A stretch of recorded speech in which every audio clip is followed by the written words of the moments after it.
my name is Lynette. I've had an Instagram account for a little while now, and I have been wanting to delve into the YouTube world for a little bit. Just because I feel like there isn't enough young women talking about debt and finance and society pressures and how money fits into that. So I figured the best place for me to start will be my debt journey. I got myself into a pretty nifty £24,000 worth of debt at the age of 25. Who does that? I thought my life was over. I was like, oh no, I'm doomed now. That's it. That's me, a goner. So yes, £24,000 worth of debt, 25. So I guess it started when I was 18. You get the letter through the door from the bank saying, would you like a credit card? It's got £1,000 in it. You can spend it however you want. I was really good at first, actually. I said no. I didn't take them up on their offers. When I was 18, I was doing an apprenticeship at Thomas Cook. Rest in peace, Thomas Cook. Poor Thomas Cook going bust. I really enjoyed working for them, actually. I had a lovely team. It was really nice. And they gave me a free holiday. It's pretty darn good, isn't it? Anyway, that's probably why they went bust, actually. Giving out all these holidays. So yes, I was doing an apprenticeship at Thomas Cook where I was earning £400 a month for my first year, which is not a lot of money. I was running a car and I didn't pay rent, actually. My mum and dad were very lovely. I didn't pay rent, but I had a car to run, and obviously you're 18, so you want to buy all the makeup, all the clothes, you want to go out. But I was really good. I didn't take out a card at that point. Then I got to 19 and my wages doubled at Thomas Cook. So I was earning £800 a month, and I met my now fiance. We moved in after about 6 months of dating. I think so. Yeah, around about that. It wasn't long. We moved in together and we rented a place. Now we live on the south coast of England. And it is not cheap down here, like in the slightest. I don't know how it's got to the stage it's got to, but it's not cheap. So I was earning £800 a month and my rent was £800 a month. My partner as well, he was a fisherman back then, and anyone who knows a fisherman or is with a fisherman or is a fisherman know that you do not know what you're going to get paid from one day to the next day, 1 week to the next week. Like, you might have a really good day, you might have a really rubbish day. So we had a very unstable income from him, and I was earning the exact amount of money to cover the rent. So I thought, yep, I'll take out a credit card just so I can make sure I've got money to pay for food, emergencies, and so on and so forth. Anyway, I started spending and spending and spending because we didn't have enough money to get by. I was spending it on food weekly. I was spending it on going out down the pub weekly. I was spending it on new clothes for me and for him, presents for people, car for petrol, car insurance. We'd also, because we'd moved, I wanted new everything, new sofas, new kitchenware. It's not cheap moving, is it? I mean, even renting it is not cheap because you want everything new. Well, I did anyway. And you just want the Pinterest house, don't you? Like, Pinterest has got a lot to answer for. Like, you see all this Pinterest stuff and you're like, I want that, I want that. So anyway, we just started spending. We let it get out of control. We paid for holidays on it. I mean, I did have some lovely holidays on it, like lovely holidays, which I don't actually regret, controversially, spending money or spending credit on holidays, because to me they're memories. I regret all the stuff, like the, you know, all the makeup and everything. I regret all of that, but I do not regret the holidays because they are memories. Stuff like that they are memories that I treasure, so I don't regret that bit. Anyway, so yeah, about 5 years I think I let it spiral out of control for.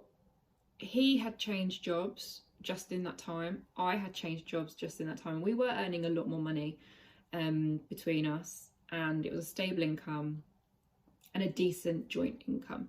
So we thought, I think it's time for us to try and buy somewhere. So we decided to move into my mum's to save the money that we were spending on rent. and we managed to put together a deposit, and we brought a rundown flat that needed completely renovating in order to sell it to make a profit for us to buy where we are now, basically. So we had lived in the block of flats before, we'd rented in the block of flats before, so we knew what we were getting ourselves in for. We knew like the ground rent, we knew everything like that, but the actual state the flat was in, I think we underestimated just how much it would cost to pay for a new bathroom, new kitchen, new flooring, plaster everywhere, new electrics, you name it, we did the whole jolly lot, because it needed doing. It hadn't been touched since like the 50s. I mean, who does that? It hasn't been touched since the 50s. It was horrendous, like not pleasant, especially the bathroom. How do people live like that? Anyway, that's by the by.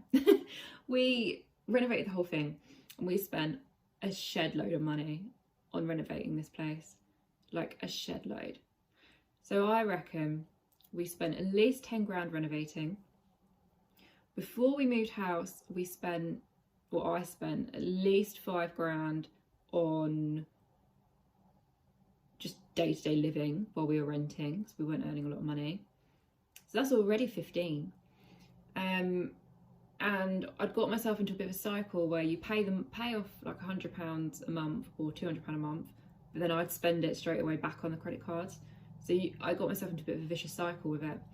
Anyway, we ended up paying off about £1,000 when I'd like stopped spending. So I paid off about £1,000, and around 2018, I would say, my fiance proposed to me. We were supposed to get married in May last year, but we couldn't, unfortunately, because of Rona. So we've rebooked that. But we were going to get married down in Cornwall, and again, Pinterest. I think I might delete that app, you know. It's beginning to be a recurring theme. Pinterest weddings. I wanted like the dream wedding. So yeah, we borrowed £10,000 to pay for this dream wedding from my lovely padre, and that took my delightful total to £24,000. And I remember lying in bed on my 25th birthday, which was October 2018, and I was thinking, how on earth have I got myself into this situation? I'm 25, I've got £24,000 worth of debt. I felt like I didn't have a lot to show for it. I felt horrendously guilty and anxious and depressed about it. And I honestly swear to God thought my life was over, because I thought, that's it, I'm going to be paying back £24,000 worth of debt for the rest of my life. Like, I'm never going to be able to do anything I want to do. I'm never going to go on holiday to all these places I want to go to. I'm never going to get a house. I'm never going to... Yeah, I basically just thought my life would be over, which I actually think is a quite normal feeling for a lot of people. It's just... Oh, it's a horrible feeling. It was like the sinking... You know that sinking feeling you get? It was like that. So I was lying in bed and I was thinking, right, I need to sort this out. This needs doing now, because I'm not doing this for the rest of my life, and I'm never going to get myself into this situation again. So I started Googling like ways to get out of debt quickly, and all sorts came up. There's Dave Ramsey, there's Martin Lewis, there's all sorts of things that I started looking at on the internet, as you do in, you know, 3-4 o'clock in the morning. And I started to put together a little bit of a plan as to what it was I needed doing. I stopped spending on all my cards. From that date, I stopped spending. And then I think I was just paying off the minimum, and I wasn't really, you know, I was tracking it, but I wouldn't say I was like invested in the whole journey. So it wasn't until, I don't even know why I did it, but randomly I was like, I wonder if on Instagram there's anything about debt. Like, I wonder. I thought there must be. There's hashtags for everything, like even the most obscure things. I thought there must be. And I Googled, I put it on the Instagram search as debt-free wannabe.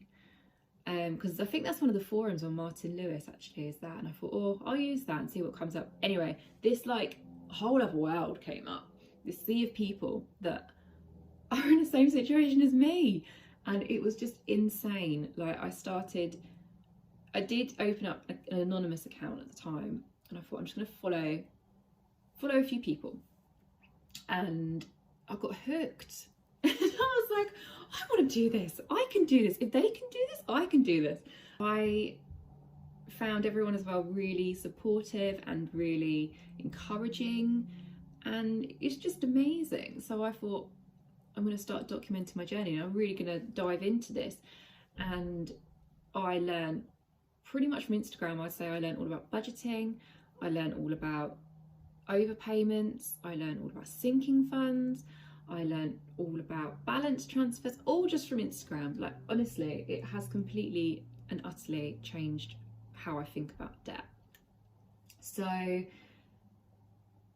the community is amazing, the people are amazing, the support is amazing. And over the months that followed that night, my birthday, I started to change how I was thinking. I thought, I can do this actually. My life isn't over. I'm still a baby at 25, and I want to do this before I'm 30. So that, to me, I thought, that's totally achievable, totally doable. So fast forward to now, I'm 27. I have paid off just over £12,000 worth of debt in 2 years, which, pat on my back, I'm pretty darn proud of myself for that. I've pushed myself in my career. I'm now at a really good point. I'm earning a decent wage. We've got a house. We managed to move in that time, and I've got a house. I went from a 1-bed flat to a 3-bed house with a garden. Oh, can you believe that? And I'm now determined to pay off all my debt by the time I'm 30. So that is my story in a nutshell. I tried to make it quick. I think it is pretty quick, actually. I thought I'd try and make it under 15 minutes, and I think I've done it. So please subscribe to my YouTube channel. I'm going to hopefully upload twice a week, on a Sunday and a Wednesday. I want to do a bit of finance and a bit of general girly 27-year-old stuff, because that's what I like to watch. And I also love watching about the finance side of things, and I don't think it's spoken about enough. It's such a taboo subject, and that needs to change, especially in young women.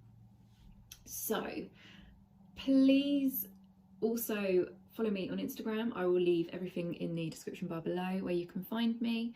And if you ever need any words of encouragement, or ever think, oh no, I can't do this, I don't know what I'm doing, just drop me a message and we'll have a little chinwag, because I guarantee you can do it.